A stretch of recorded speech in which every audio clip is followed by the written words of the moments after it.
about this week, I decided to put in chapter 26.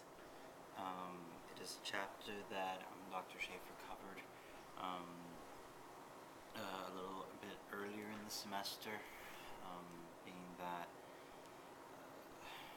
well, as I said before, we're not, the people essentially administering the course or running, however you want to call it, don't really know what he's going to teach, because essentially he hasn't really told us anything.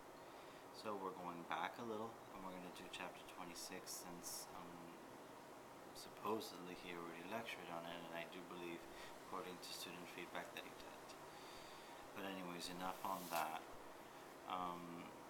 Essentially the first question will cover the basic origins of life, and what's very important here is to determine what is life and what isn't. So there's a list on page 504 that you should go through with them. There's cellular organization, sensitivity, growth. Basically, you should ask them what are the basic fundamental properties of life, and they should be able to tell you each one and be able to explain each one.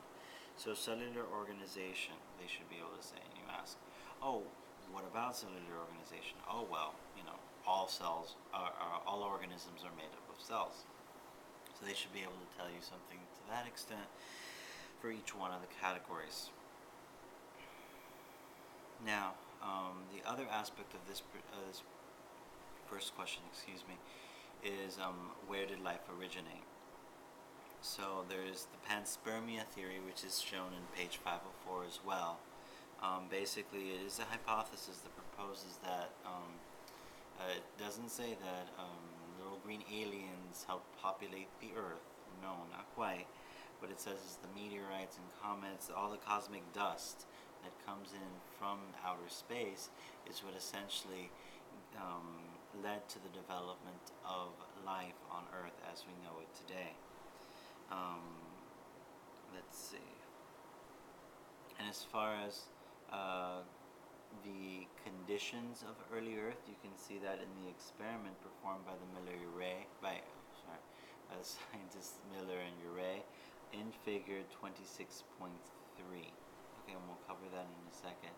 Now, as far as where life could have originated, there's several places where it could have happened. It could be in clay. It could have happened in the deep sea vents, the ocean shores. There's a list of them that are shown right there at the beginning of the chapter, of possibilities of where life could have originated on Earth. Now, as far as the Miller-Urey experiment, they're the ones that discovered that putting forth the proper conditions, you're able to actually make some small organic molecules that are able to come together and form amino acids. And so the main purpose there is the amino acids are the building blocks of proteins. So they are essentially the building blocks of life. Without proteins, we do not have life. Going through the Miller-Urey experiment, we can see that there was a reducing atmosphere, and this reducing atmosphere did not include oxygen as we know it today, oxygen gas, O2. It did include, however, water, nitrogen, ammonia, carbon dioxide, carbon monoxide, methane, and hydrogen gas. Okay, so it was the reducing atmosphere was very much dominated by hydrogen at that point. And so if you look at figure 26.3, you see that the electrodes that they put in there are simulating lightning. And there was plenty of lightning at that point in time. With right underneath the big bulb where you have the reducing atmosphere, you have a condenser. The idea with the condenser is it turns from, let's say, a gas into a liquid. It condenses the physical state. And we do this by filtering in cold water. So at the bottom of the tubes, you have an accumulation of precipitate, and this precipitate included small organic molecules such as formaldehyde and hydrogen cyanide, which can combine to make formic acid and urea, and these can essentially form the basic amino acids of glycine and alanine once you move things a little bit around. But the idea is you are able to make some basic amino acids as a result of undergoing this basic experimental plan.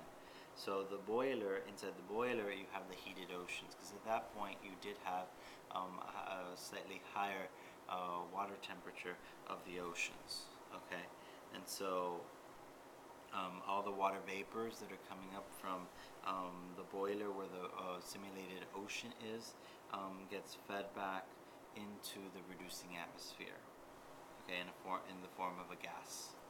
You can see all that though in figure 26.3. Now, as far as how cells evolve, there's a couple different ways.